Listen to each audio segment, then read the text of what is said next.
औज़ुबिल्लाहिमिनश्शैतानिर्रजीम बिस्मिल्लाहिर्रहमानिर्रहीम अल्हम्दुलिल्लाहि रब्बिल आलमीन वस्सलातु वस्सलामु अला रसूलिहिल करीम अस्सलामु अलैकुम వరహమతుల్లాహి వబరకాతుహు. ఫ్రెండ్స్, దర్సె ఖురాన్ తెలుగు అనువాదం శీర్షికలో ఈరోజు సూరహ అర్రాద్ మరియు సూరహ ఇబ్రాహీం యొక్క అనువాదాన్ని మనం చదువుదాం. సూరహ అర్రాద్ ఈ సూర మదీనాలో అవతరింపచేయబడింది. ఇందులో 43 ఆయాతులు ఉన్నాయి. ఈ సూర యొక్క పేరు 13వ ఆయత్ నుండి తీసుకోబడింది. రఅదున్ అంటే ఉరుము, మేఘగర్జన లేక పిడుగు. అల్లాహతాలా ఆదేశం: నిశ్చయంగా ఒక జాతి వారు తమ స్థితిని తాము మార్చుకోనంత వరకు అల్లా వారి స్థితిని మార్చడు. ఈ ఆదేశం ఆయత్ నెంబర్ 11లో ఇవ్వబడింది. దీని ద్వారా మనం గ్రహించవలసిన విషయం ఏమిటంటే, ఫస్ట్ మనల్ని మనం మార్చుకోవటానికి మనం ప్రయత్నించాలి. అప్పుడు అల్లాహ్ మనకు సహాయపడతాడు అని. ఏదైనా విషయం మనం తెలుసుకోవాలి అని, ఏదైనా మనం నేర్చుకోవాలి అని మనం ఫస్ట్ ప్రయత్నించాలి కదా. ప్రయత్నిస్తే అల్లాహ్ సహాయం మనకు దొరుకుతుంది. మనం ప్రయత్నమే చేయకపోతే అల్లాహ్ మనకు ఎందుకు సహాయపడతాడు? రండి ఫ్రెండ్స్, ఇప్పుడు మనం సూరహ అర్రాద్ యొక్క అనువాదాన్ని చదువుదాం. మీరు కూడా నాతో పాటు చదవండి. మీకు స్లైడ్స్ వీడియోలో కనపడుతూ ఉంటాయి. బిస్మిల్లాహిర్రహ్మానిర్రహీం. అనంత కరుణామయుడు, అపార కృపాశీలుడు అయిన అల్లాహ్ పేరుతో ప్రారంభిస్తున్నాను. అలిఫ్ లామ్ మీమ్ రా.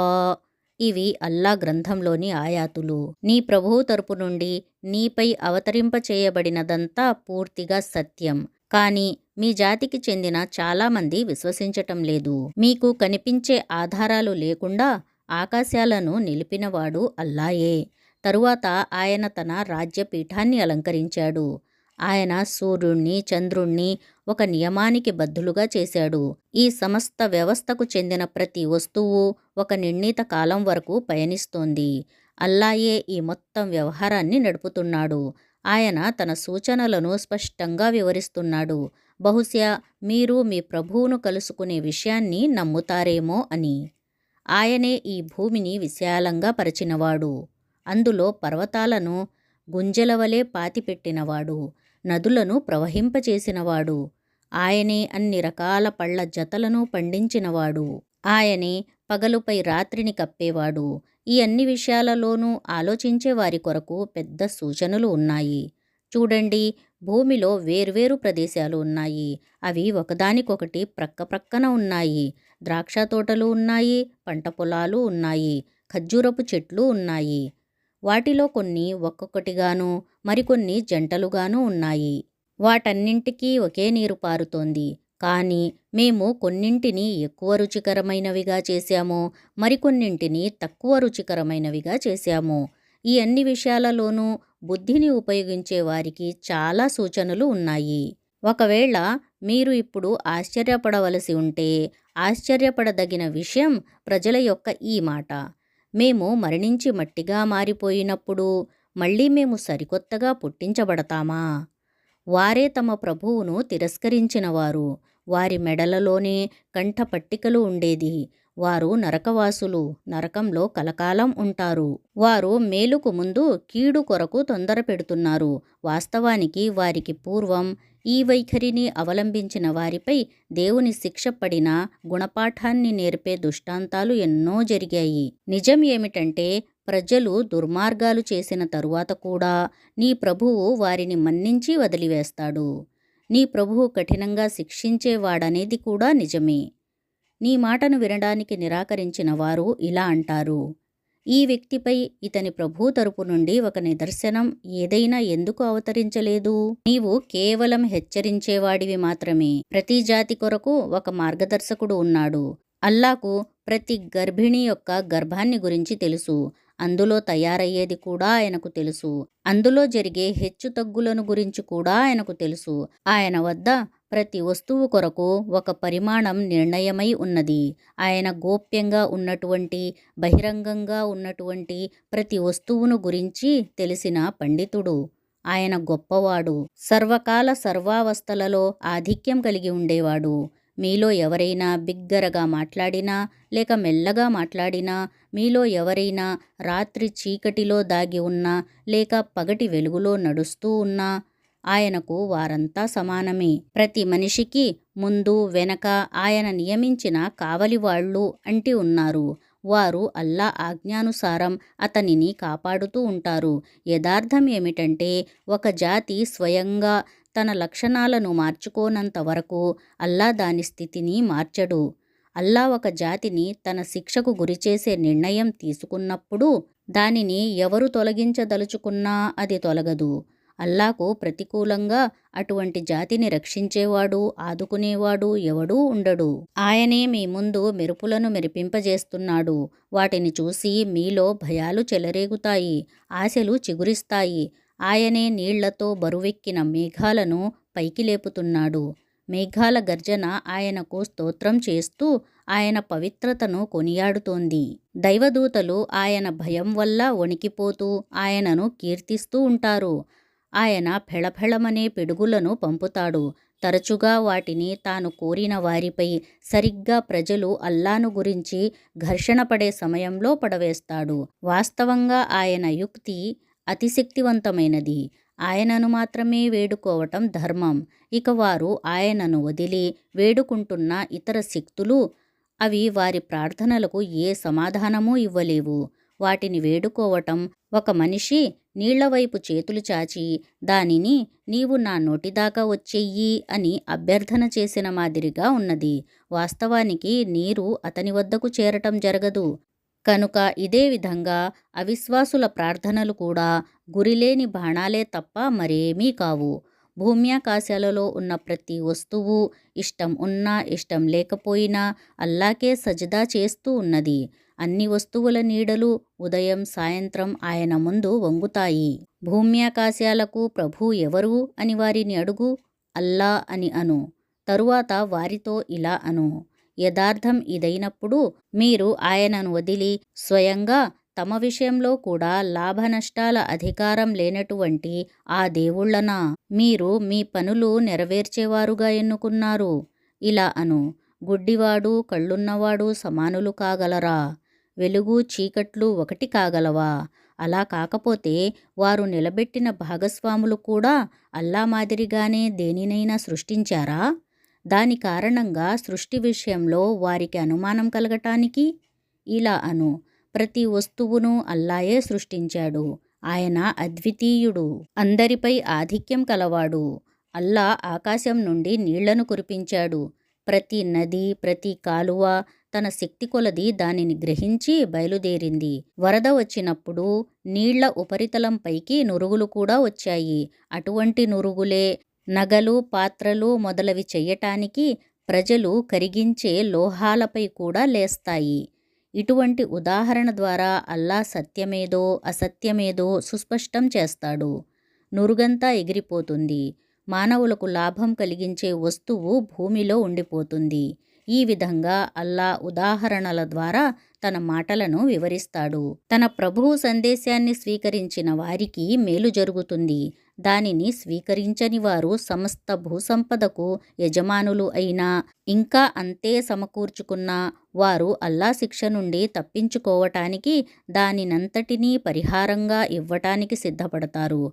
అటువంటి ప్రజల నుండి దారుణంగా లెక్క తీసుకోబడుతుంది. వారి నివాసం నరకం. అది బహుచెడ్డ నివాసం. నీ ప్రభువు నీపై అవతరింపచేసిన ఈ గ్రంథం సత్యమని గ్రహించిన వ్యక్తి, ఈ యథార్థం పట్ల అంధుడైన వ్యక్తి, వారు ఉభయులు ఎలా సమానులు కాగలరు? హితబోధను వివేకవంతులు మాత్రమే స్వీకరిస్తారు. వారి ప్రవర్తన ఎలా ఉంటుందంటే వారు అల్లాతో చేసుకున్న తమ ఒడంబడికను నెరవేరుస్తారు. దానిని దృఢపరిచిన తరువాత భంగపరచరు. వారి వైఖరి ఎలా ఉంటుందంటే స్థిరపరచండి అని అల్లా ఆదేశించిన సంబంధాలను స్థిరపరుస్తారు. తమ ప్రభువునకు భయపడుతూ ఉంటారు. తమ నుండి కఠినంగా లెక్క తీసుకోబడుతుందేమో అని భయపడుతూ ఉంటారు. వారి పరిస్థితి ఎలా ఉంటుందంటే తమ ప్రభువు ప్రసన్నత కోసం సహనంతో వ్యవహరిస్తారు. నమాజును స్థాపిస్తారు. మేము ప్రసాదించిన ఉపాధి నుండి బహిరంగంగా రహస్యంగా ఖర్చు చేస్తారు. చెడును మంచి ద్వారా పారద్రోలుతారు. పరలోక గృహం వారి కొరకే ఉన్నది. అంటే వారికి శాశ్వత నివాస స్థలంగా ఉండే ఉద్యానవనములు. వారు కూడా వాటిలో ప్రవేశిస్తారు. వారి పూర్వీకులలో, వారి భార్యలలో, వారి సంతానంలో సజ్జనులైన వారు కూడా వారితో అక్కడకు పోతారు. ప్రతివైపు నుండి దైవదూతలు వారికి స్వాగతం పలకటానికి వస్తారు. వారితో ఇలా అంటారు: మీపై శాంతి వర్షించుగాక. ప్రపంచంలో మీరు సహనంతో వ్యవహరించటం వల్ల ఈరోజు మీరు దీనికి అర్హులయ్యారు. ఎంత మంచిది ఈ పరలోక గృహం! ఇక వారు అల్లాతో చేసుకున్న ఒడంబడికను దృఢపరిచిన తరువాత భంగపరిచేవారు. అల్లా కలపండి అని ఆదేశించిన సంబంధాలను త్రెంచేవారు. ధరణిపై కల్లోలాన్ని వ్యాపింపచేసేవారు. వారు శాపానికి అర్హులు. వారి కొరకు పరలోకంలో బహు చెడ్డ నివాసం ఉన్నది. అల్లా తన ఇష్టప్రకారం కొందరికి ఎక్కువ జీవనోపాధిని ప్రసాదిస్తాడు, మరికొందరికి తక్కువ జీవనోపాధిని ప్రసాదిస్తాడు. వారు ప్రాపంచిక జీవితంలో మునిగిపోయి ఉన్నారు. వాస్తవానికి పరలోకం ముందు ప్రాపంచిక జీవితం ఒక చిరు సంపద తప్ప మరేమీ కాదు. ముహమ్మద్ సల్లల్లాహు అలైహి వసల్లంను ప్రవక్తగా విశ్వసించటానికి నిరాకరించిన ఈ ప్రజలు ఇలా అంటారు: ఈ వ్యక్తిపై ఇతని ప్రభువు సన్నిధి నుండి ఏదైనా సూచన ఎందుకు అవతరించలేదు? ఇలా అను: అల్లా తాను కోరిన వారిని మార్గభ్రష్టులుగా చేస్తాడు. ఆయన తన వైపునకు మరలే వారికి మాత్రమే తన వైపునకు వచ్చే మార్గాన్ని చూపుతాడు. అటువంటి ప్రజలే ఈ ప్రవక్త సందేశాన్ని విశ్వసించారు. వారి హృదయాలకు అల్లా సంస్మరణం వల్ల తృప్తి కలుగుతుంది. తెలుసుకోండి, అల్లా సంస్మరణ ద్వారానే హృదయాలకు తృప్తిని పొందే భాగ్యం లభిస్తుంది. సత్య సందేశాన్ని విశ్వసించి సత్కార్యాలు చేసేవారు సౌభాగ్యవంతులు. వారికి మంచి ఫలం లభిస్తుంది. ప్రవక్త: అదేవిధంగా మేము నిన్ను ప్రవక్తగా నియమించి ఒక జాతి వద్దకు పంపాము. దానికి పూర్వం ఎన్నో జాతులు గతించాయి.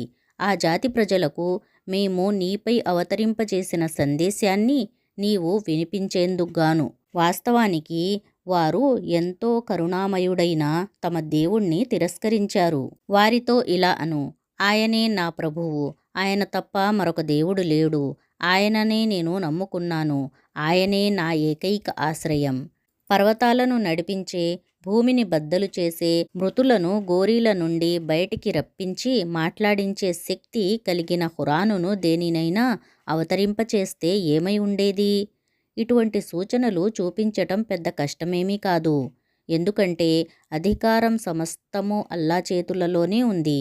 అల్లా గనక కోరితే మానవులందరికీ మార్గం చూపేవాడు అనే విషయాన్ని తెలుసుకొని కూడా విశ్వాసులు అవిశ్వాసుల కోరికకు సమాధానంగా ఏదైనా సూచన ప్రత్యక్షమవుతుందనే ఆశ వదులుకోలేదా?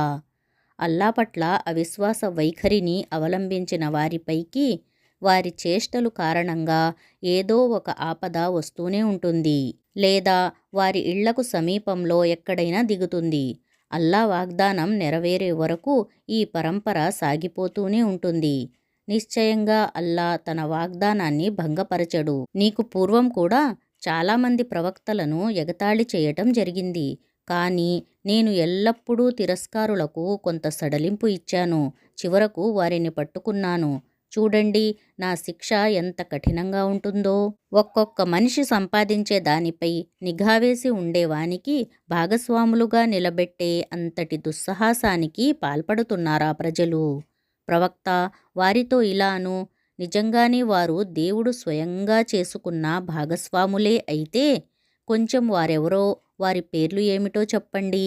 తన భూమిలో ఉన్నట్లు అల్లాకు తెలియని ఒక కొత్త విషయాన్ని గురించి మీరు ఆయనకు తెలుపుతున్నారా? లేక మీరు ఇట్టే నోటికి వచ్చినదల్లా వాగుతున్నారా? యథార్థం ఏమిటంటే సత్య సందేశాన్ని స్వీకరించటానికి తిరస్కరించిన వారికి తమ పన్నుగడలు ఆకర్షకములుగా చెయ్యబడ్డాయి. వారు సన్మార్గం నుండి నిరోధించబడ్డారు. అల్లా మార్గభ్రష్టత్వంలోకి విసిరివేసిన వాడికి మార్గం చూపేవాడెవడూ లేడు. అటువంటి వారికి ప్రాపంచిక జీవితంలోనే శిక్ష పడుతుంది. పరలోక శిక్ష దీనికంటే కూడా ఎంతో కఠినంగా ఉంటుంది. వారిని దేవుని నుండి రక్షించేవాడెవడూ లేడు. దైవభక్తి గల మానవులకు వాగ్దానం చెయ్యబడిన స్వర్గ వైభవం ఇలా ఉంటుంది. దాని కింద కాలువలు ప్రవహిస్తూ ఉంటాయి. దాని ఫలాలు శాశ్వతమైనవి. దాని నీడ నశించనిది. భయభక్తులు కలవారికి లభించే ప్రతిఫలం ఇలా ఉంటుంది. సత్య తిరస్కారులకు లభించే ప్రతిఫలం నరకాగ్ని. ప్రవక్త: మేము మునుపు గ్రంథాన్ని ఇచ్చినవారు మేము మీపై అవతరింపచేసిన గ్రంథం పట్ల సంతోషంగా ఉన్నారు. దానిలోని కొన్ని విషయాలను నమ్మని వారు కూడా విభిన్న వర్గాలలో కొందరు ఉన్నారు. నీవు స్పష్టంగా ఇలా అను, అల్లాను మాత్రమే ఆరాధించు అని నాకు ఆజ్ఞాపించబడింది. ఇతరులను ఆయనకు భాగస్వాములుగా నిలబెట్టకు అని నాకు నిషేధించబడింది. కనుక నేను మిమ్మల్ని ఆయన వైపునకే ఆహ్వానిస్తున్నాను. ఆయన వైపునకే నేను మరలుతాను. ఈ మార్గదర్శకత్వంతోనే మేము ఈ అరబ్బీ ఫర్మానాను నీపై అవతరింపచేశాము. ఇక నీవు గనక నీ వద్దకు ఈ జ్ఞానం వచ్చిన తరువాత కూడా ప్రజల కోరికలను అనుసరిస్తే అల్లా సమక్షంలో నిన్ను రక్షించేవాడు గాని నీకు సహాయపడేవాడు గాని ఎవడూ ఉండడు. మరెవడూ ఆయన శిక్ష నుండి నిన్ను తప్పించనూ లేడు. నీకు పూర్వం కూడా మేము చాలామంది ప్రవక్తలను పంపాము. మేము వారిని ఆలుబిడ్డలు కలవారిగానే చేశాము. అల్లా అనుమతి లేకుండా ఏ సూచనను స్వయంగా తెచ్చి చూపే శక్తి ఏ ప్రవక్తకు లేదు. ప్రతి యుగానికి ఒక గ్రంథం ఉన్నది. అల్లా తాను రద్దు చేయదలుచుకున్న దానిని రద్దు చేస్తాడు. తాను ఉంచదలుచుకున్న దానిని స్థిరంగా ఉంచుతాడు. అసలు గ్రంథం ఆయన దగ్గరే ఉన్నది. ప్రవక్త, ఏ చెడు పర్యవసానాన్ని గురించి మేము ఈ ప్రజలను బెదిరిస్తూ వచ్చామో అందులో ఒక భాగాన్ని మేము నీ జీవిత కాలంలో చూపించినా లేదా అది సంభవించే ముందే మేము నిన్ను లేపుకున్నా ఏ పరిస్థితిలోనైనా నీ పని కేవలం సందేశాన్ని అందచేయటమే. లెక్క తీసుకోవటం మటుకు మా పని. ఈ ప్రజలు చూడటం లేదా? మేము ఈ భూభాగంపై పురోగమిస్తూ దాని పరిధిని అన్ని వైపుల నుండి తగ్గిస్తూ వస్తున్నాము. అల్లా సృష్టిని శాసిస్తున్నాడు. ఆయన నిర్ణయాలను పునఃపరిశీలించగల వాడెవడూ లేడు. లెక్క తీసుకోవటం ఆయనకు ఎంతోసేపు పట్టదు. వారికి పూర్వం గతించిన ప్రజలు కూడా పెద్ద పెద్ద పన్నాగాలు పన్నారు. కానీ నిర్ణయాత్మకమైన అసలు పన్నాగం పూర్తిగా అల్లా చేతులలోనే ఉంది. ఎవరు ఏమేమి సంపాదిస్తున్నారో ఆయనకు తెలుసు. త్వరలోనే ఈ సత్య తిరస్కారులు చూస్తారు ఎవరి పర్యవసానం మేలైనది అవుతుందో. ఈ తిరస్కారులు నీవు అల్లా పంపినవాడవు కావు అని అంటున్నారు. ఇలా అను, నాకు మీకు మధ్య అల్లాహ్ సాక్ష్యమే చాలు. ఆపై ఆకాశ గ్రంథ జ్ఞానం కలవాడి సాక్ష్యం చాలు. అల్హమ్దులిల్లా. సూరహ అర్రాద్ అనువాదం పూర్తి అయినది. ఫ్రెండ్స్, ఇప్పుడు మనం సూరహ ఇబ్రాహీం యొక్క అనువాదాన్ని చదువుదాం. హజరత్ ఇబ్రాహీం అలైహిస్సలాం మక్కా ముకర్రమా కొరకు చేసిన ప్రార్థన ఈ సూరా యొక్క మూల భాగం. ఈ ప్రార్థన ఆయత్ నెంబర్ 35 నుంచి 41 వరకు ఉన్నది. ఇది చివరి మక్కా కాలపు సూరహలలో 5వ సూరా. ఇందులో 52 ఆయాతులు ఉన్నాయి. ఇత్ఖాన్ ప్రకారం ఇది 71వ సూరా, సూరా నూహ్ తర్వాత అవతరింపచేయబడింది. దివ్య సందేశాలు ప్రజలను అంధకారాల నుండి వెలుగులోనికి తీసుకురావటానికి అవతరింపచేయబడ్డాయి. అలాగే ఇతర దివ్య గ్రంథాలు తమ ప్రవక్తలపై తమ కాలపు ప్రజల కొరకు అవతరింపచేయబడ్డాయి. కానీ దివ్య ఖురాన్ సర్వలోకాల వారి కొరకు అవతరింపచేయబడింది. అల్లాహ్ సుబ్హానహు తాలా మొదటి మరియు 52వ ఆయత్లలో ఈ విషయాన్ని వ్యక్తం చేశాడు. ఫ్రెండ్స్, ఇప్పుడు మనం సూరహ ఇబ్రాహీం యొక్క అనువాదాన్ని చదువుదాం. మీరు కూడా నాతో పాటు చదవండి. బిస్మిల్లాహ్ రహ్మాన్ రహీం. అనంత కరుణామయుడు అపార కృపాశీలుడు అయిన అల్లాహ్ పేరుతో ప్రారంభిస్తున్నాను. అలిఫ్ లామ్ రా. ముహమ్మద్ సల్లల్లాహు అలైహి వసల్లం, ఇది ఒక గ్రంథం. మేము దీనిని నీ వైపునకు అవతరింపజేశాము. నీవు ప్రజలను వారి ప్రభువు అనుమతితో చీకట్లలో నుండి వెలికితీసి వెలుగులోనికి తీసుకురావాలని. మహాశక్తిమంతుడు, స్వతహా స్తోత్రాలకు అర్హుడు, భూమ్యాకాశాలలో ఉన్న సమస్తానికి స్వామి అయిన దేవుని మార్గం మీదకు తీసుకురావాలని. సత్యాన్ని స్వీకరించటానికి తిరస్కరించే వారికి కఠినమైన వినాశకరమైన శిక్ష పడుతుంది. వారు పరలోక జీవితం కంటే ఇహలోక జీవితానికి ఎక్కువ ప్రాధాన్యం ఇస్తారు. వారు ప్రజలను అల్లా మార్గం నుండి వారిస్తారు. వారు ఈ మార్గం తమ కోరికలకు అనుగుణంగా వక్రమైనదిగా కావాలని కోరుతున్నారు. వారు మార్గభ్రష్టత్వంలో చాలా దూరం వెళ్ళిపోయారు. మేము మా సందేశాన్ని అందజేసే నిమిత్తం ప్రవక్తలను పంపినప్పుడల్లా అతడు తన జాతి ప్రజలు మాట్లాడే భాషలోని మా సందేశాన్ని అందజేశాడు. వారికి అతను విషయాన్ని చక్కగా అర్థమయ్యేటట్లు చెప్పటానికి. అల్లా తాను మార్గభ్రష్టులుగా చేయదలుచుకున్న వారిని మార్గభ్రష్టులుగా చేస్తాడు. తాను మార్గం చూపదలుచుకున్న వారికి మార్గం చూపుతాడు. ఆయన శక్తి సంపన్నుడు, వివేక సంపన్నుడును. మేము ఇంతకు ముందు మూసాను కూడా మా సూచనలను ఇచ్చి పంపి ఉన్నాము. ఆయనను కూడా మేము ఇలా ఆజ్ఞాపించాము, నీ జాతి వారిని చీకట్లలో నుండి బయటికి తీసి వెలుగులోకి తీసుకురా. దైవ చరిత్రలోని గుణపాఠంతో నిండి ఉన్న సంఘటనలను వారికి వినిపించి హితబోధ చెయ్యి. ఈ సంఘటనలలో సహనశీలుడు, కృతజ్ఞుడు అయిన ప్రతి మనిషికి గొప్ప నిదర్శనాలు ఉన్నాయి. ఆ సందర్భాన్ని జ్ఞాపకం తెచ్చుకో. అప్పుడు మూసా అలైహిస్సలాం తన జాతి వారితో ఇలా అన్నాడు, అల్లా మీకు చేసిన మేలును జ్ఞాపకముంచుకోండి. ఆయన మీకు ఫిరౌను ప్రజల నుండి విముక్తి కలిగించాడు. వారు మిమ్మల్ని తీవ్రమైన బాధలకు గురిచేస్తూ ఉండేవారు. మీ కొడుకులను చంపేవారు, మీ కూతుళ్లను బ్రతుకనిచ్చేవారు. ఇది మీ ప్రభు తరపు నుండి మీకు పెద్ద పరీక్ష. జ్ఞాపకముంచుకోండి, మీ ప్రభువు ఇలా హెచ్చరిక చేశాడు, మీరు గనక కృతజ్ఞులైతే నేను మిమ్మల్ని ఇంకా ఎక్కువగా అనుగ్రహిస్తాను. ఒకవేళ కృతజ్ఞతకు పాల్పడితే నా శిక్ష చాలా కఠినముగా ఉంటుంది. మూసా అలైహిస్సలాం ఇలా అన్నాడు, ఒకవేళ మీరు అవిశ్వాసానికి పాల్పడినా, భూమిపై ఉండే వారందరూ అవిశ్వాసులైపోయినా, అల్లా ఏ అక్కరా లేనివాడు, స్వతహా స్తోత్రాలకు అర్హుడు.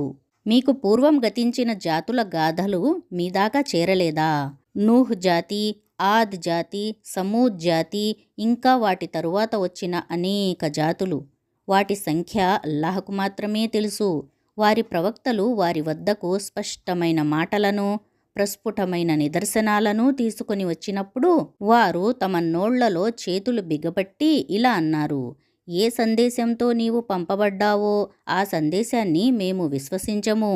ఏ విషయం వైపునకు నీవు మమ్మల్ని ఆహ్వానిస్తున్నావో మేము ఆ విషయాన్ని గురించి కలతలో, సందేహంలో పడ్డాము. వారి ప్రవక్తలు ఇలా అన్నారు, ఆకాశాలకు భూమికి సృష్టికర్త అయిన అల్లా పట్ల సందేహమా?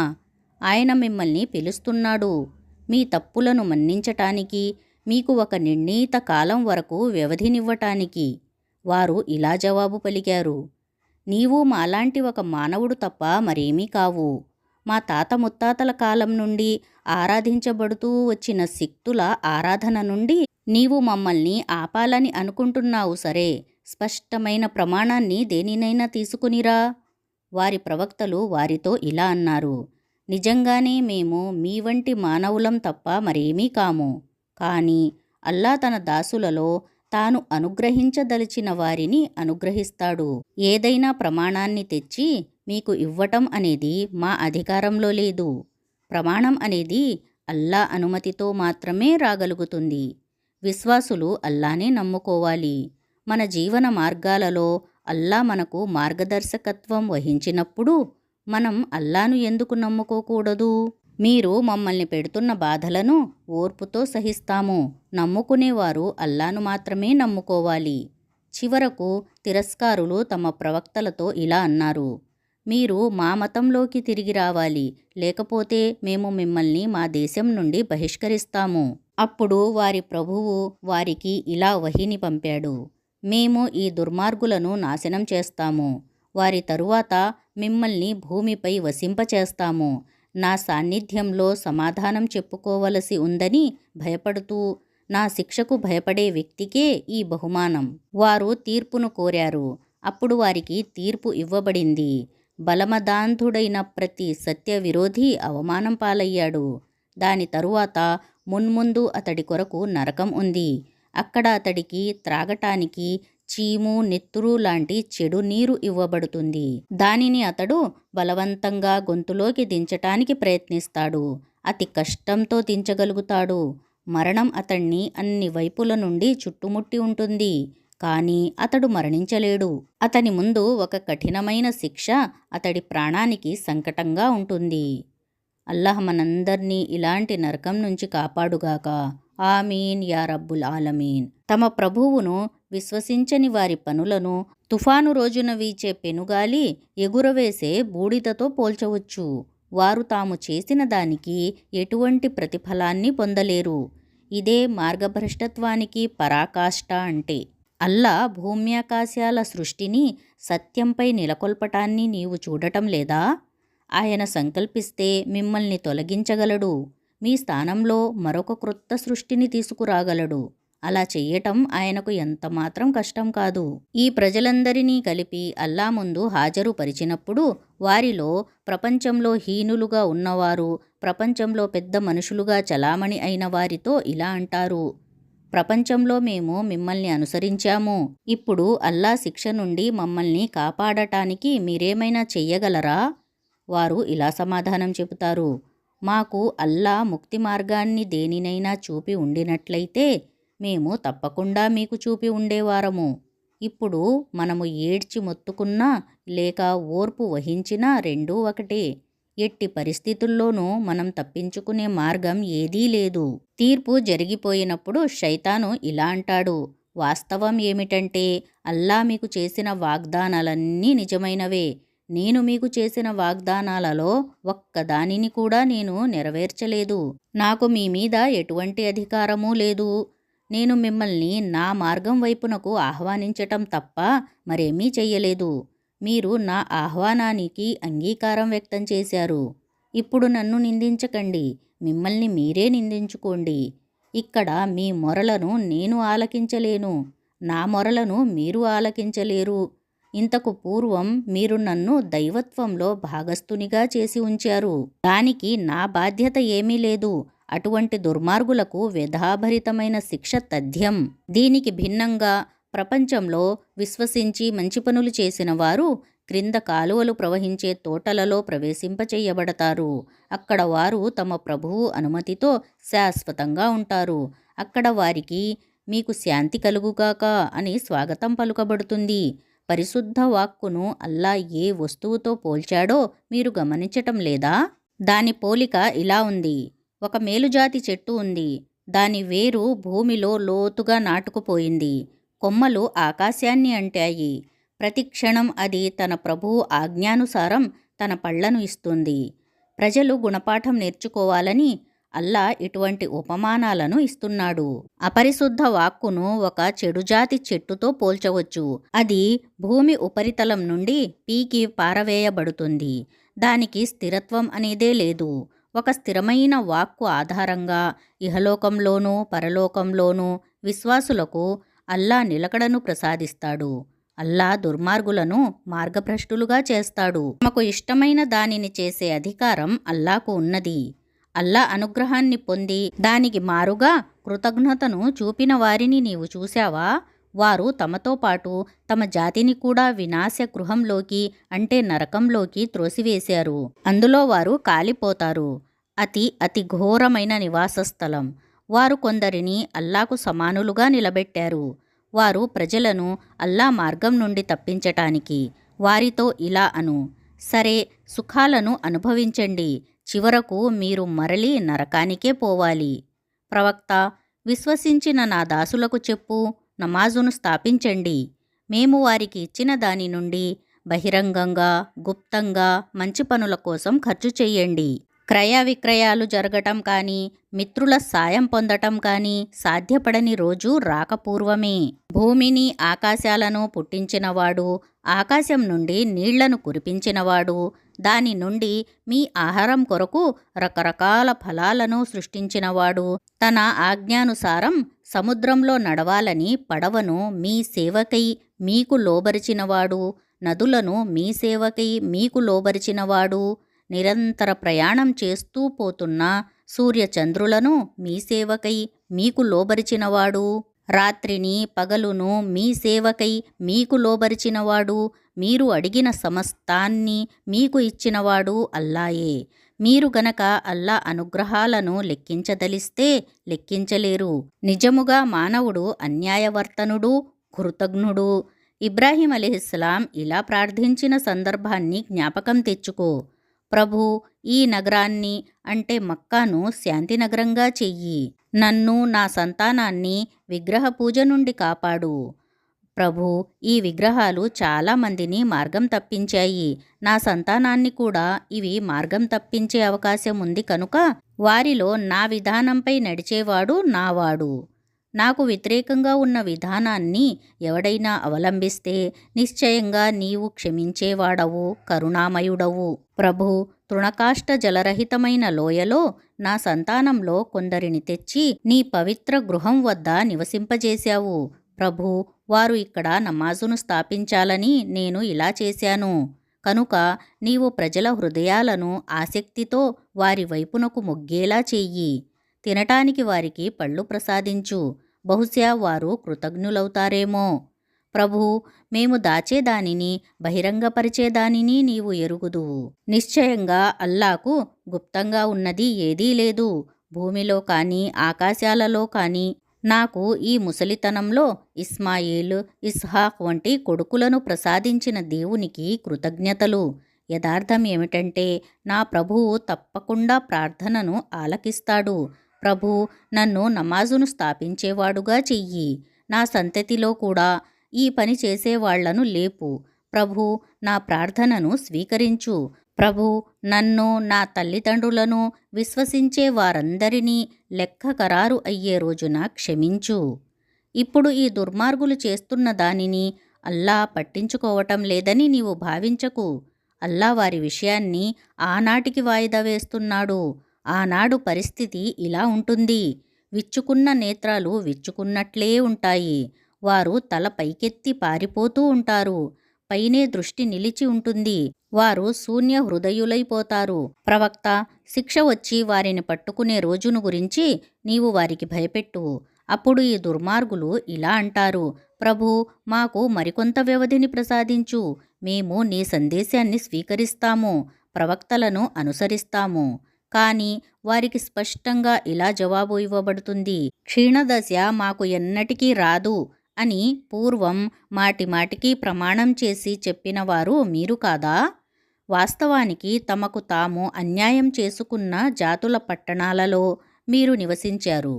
మేము వారి పట్ల వ్యవహరించిన తీరు కూడా మీరు చూశారు. వారిని ఉదాహరణగా మాటిమాటికి ఇచ్చి మేము మీకు నచ్చజెప్పాము కూడా. వారు తమ ఎత్తులన్నీ వేసి చూశారు, కానీ అల్లా వారి ప్రతి ఎత్తునూ చిత్తు చేశాడు. వాస్తవానికి వారి ఎత్తులు కొండలను సైతం కదిలించేటంతటి భయంకరమైనవి. కనుక ప్రవక్త, అల్లా ఎన్నడూ తన ప్రవక్తలకు చేసిన వాగ్దానాలకు భిన్నంగా వ్యవహరిస్తాడని నీవు ఎంతమాత్రం సందేహించకు. అల్లా శక్తిమంతుడు, ప్రతీకారం చెయ్యగల సమర్థుడు. భూమ్యాకాశాల రూపాలను పూర్తిగా మార్చటం జరిగే రోజును గురించి నీవు వారిని భయపెట్టు. అద్వితీయుడు, రౌద్రుడు అయిన అల్లా ముందు అందరూ హాజరవుతారు. ఆ రోజు నీవు దోషులను చూస్తావు. వారి చేతులు, కాళ్ళు బేడీలతో బంధించబడి ఉంటాయి. వారు తారు వస్త్రాలను ధరించి ఉంటారు. అగ్ని జ్వాలలు వారి ముఖాలను క్రమ్ముకుంటాయి. అల్లా ప్రతి వ్యక్తికి అతను చేసిన దానికి ప్రతిఫలం ఇచ్చేందుకు ఇలా జరుగుతుంది. లెక్క తీసుకోవటానికి అల్లాకు ఎంతో ఆలస్యం కాదు. సర్వమానవులకు ఇదొక సందేశం. వారిని హెచ్చరించాలని, యథార్థంగా దేవుడు కేవలం ఒక్కడే అని వారు తెలుసుకోవాలని, బుద్ధి ఉన్నవారు గ్రహించాలని ఇది పంపబడినది. అల్హమ్దులిల్లా. ఇంతటితో సూరహ్ ఇబ్రాహీం యొక్క అనువాదం పూర్తి అయినది. అల్లా తాలా మనందరికీ ఖురాన్ని బాగా అర్థం చేసుకుని దానిపై అమలు చేసే భాగ్యాన్ని ప్రసాదించుగాక. ఆమీన్ యా రబ్బుల్ ఆలమీన్. జజాకుముల్లాహు ఖైరన్ కసీరా. అస్సలాము అలైకుం వరహమతుల్లాహి వబరకాతుహు.